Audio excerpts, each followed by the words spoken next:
Assalamualaikum warahmatullahi wabarakatuh. Jumpa lagi bersama sahabat-sahabat Matan TV dimanapun berada. Beberapa minggu terakhir di berbagai media syarat dengan berita penganiayaan salah seorang putra pejabat pajak dengan seorang anak putra tokoh Banser. Isu itu pun berbuntut panjang hingga menyeret orang tua yang bersangkutan dan sejumlah pejabat Ditjen Pajak. Ironisnya karena para pelaku masih tergolong anak-anak dan remaja. Tentu ini merupakan sesuatu yang sangat disayangkan karena selain anak pejabat juga perilaku yang dilakukan sangat bertentangan dengan nilai-nilai kemanusiaan, apalagi nilai-nilai bangsa Indonesia yang dikenal santun, sopan, ramah, dan damai. Perilaku anak sangat ditentukan oleh kedua orang tua dan lingkungan hidupnya, serta pola pendidikan yang diperoleh oleh seorang anak, terutama dari kedua orang tuanya. Anak yang tumbuh dalam keluarga yang hedonis tentu akan berdampak terhadap pola hidup anak itu di kemudian hari. Artinya, seorang anak akan selalu bercermin kepada kedua orang tuanya. Jika hidup kedua orang tuanya dengan gaya hedonisme, maka anak-anaknya juga akan demikian. Sebaliknya, jika pola kehidupan kedua orang tuanya adalah hidup sederhana dan disiplin, maka sudah barang tentu karakter anak itu juga akan hidup sederhana. Karena itu, biasanya seorang ulama, anak-anaknya juga akan menjadi ulama pula. Seorang militer atau polisi atau politisi tentu juga akan melahirkan militer, polisi, dan politisi.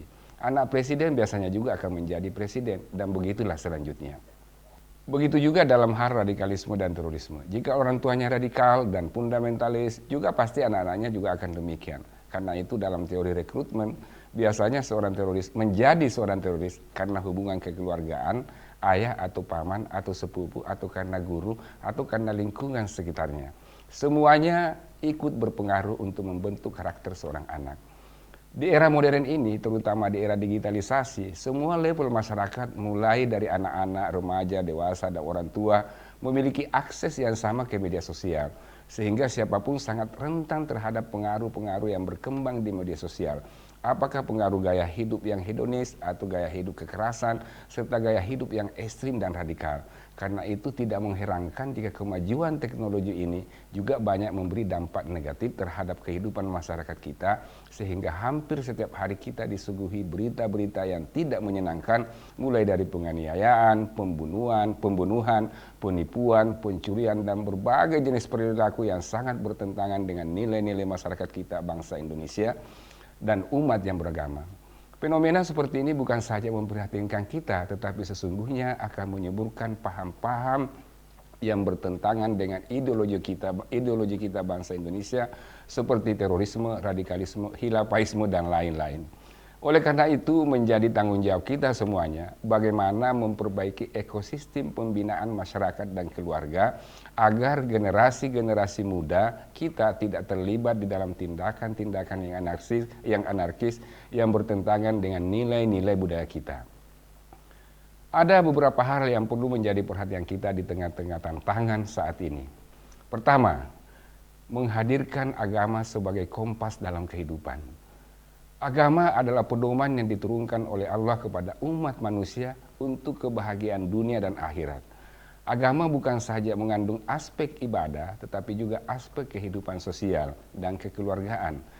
Ketika agama hanya dijadikan sebagai petunjuk dalam beribadah saja, maka secara tidak langsung kita sudah membatasi peran agama kita sendiri.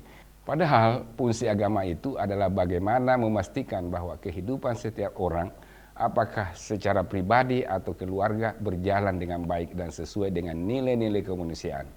Agama melarang kita menjerumuskan diri ke dalam kehancuran dan kegelapan. Karena jika seseorang terlibat dalam kehancuran, maka fungsinya sebagai manusia tidak akan efektif. Dan sebaliknya justru harus berhadapan dengan hukum. 2. mengoptimalkan institusi keluarga sebagai madrasatu al-ula. Dalam semua hadis disebutkan bahwa sesungguhnya manusia itu dilahirkan dalam keadaan fitrah atau suci. Lalu kedua orang tuanya lah yang menjadikan dia, apakah dia Yahudi atau Nasrani atau Majusi atau yang lainnya. Hadis ini menunjukkan bahwa peran orang tua dan keluarga dalam menentukan masa depan anak-anak sangat krusial. Keluarga yang baik yang mengajarkan nilai-nilai positif terhadap anak-anaknya pasti akan melahirkan anak-anak dan generasi yang baik. Orang-orang kampung yang sangat disiplin, membina dan mendorong anak-anaknya menjadi anak yang baik dan sukses, umumnya berhasil membesarkan anak-anaknya dengan baik, sukses bekerja, dan menjadi figur-figur dimanapun mereka berada. Berbeda dengan kehidupan yang ada di kota-kota yang syarat dengan berbagai jenis pengaruh, sehingga anak-anak hanya menjadikan rumahnya dan kedua orang tuanya sebagai tempat mengadu dan mendapatkan materi. Setelah itu mereka berinteraksi dengan orang lain dan memperoleh gaya hidup dan pengaruh hidup dari teman-temannya. Eksistensi institusi keluarga di dalam membina anak-anak semakin minim, karena umumnya hanya menyerahkan pendidikan anak-anaknya kepada sekolah saja. Padahal sekolah tidak bisa berdiri sendiri, tetapi harus dibantu oleh orang tua murid, terutama di dalam pembinaan akhlak dan etika. Kemudian yang ketiga, merevitalisasi budaya-budaya dan tradisi. Setiap bangsa di dunia ini memiliki budaya dan tradisi yang berbeda-beda. Kita bangsa Indonesia juga memiliki budaya dan tradisi yang khas dan menjadi ciri khas bangsa dan masyarakat Indonesia. Meskipun kita di Indonesia terdiri dari berbagai suku dan etnis, tetapi sesungguhnya antara satu suku dengan suku lain memiliki budaya dan tradisi yang mirip, meskipun dalam pengungkapannya berbeda-beda. Budaya-budaya ini harus dipelihara dan dihidupkan kembali kepada anak-anak kita, karena budaya tidak mengenal masa dan kondisi. Walaupun kita berada di era digital, budaya tetaplah sangat dibutuhkan dalam berinteraksi dengan orang lain. Tanpa budaya, hidup seseorang tidak akan ada identitasnya. Karena itu penting sekali selalu mengajarkan kepada anak-anak kita budaya kita sebagai bangsa Indonesia. Misalnya kesantunan, saling menghargai, hormat menghormati, mengasihi, mencintai sesama makhluk, tolong-menolong, tidak sombong dan angkuh, apalagi bersikap anarkis. Kemudian yang keempat, penguatan spiritualitas.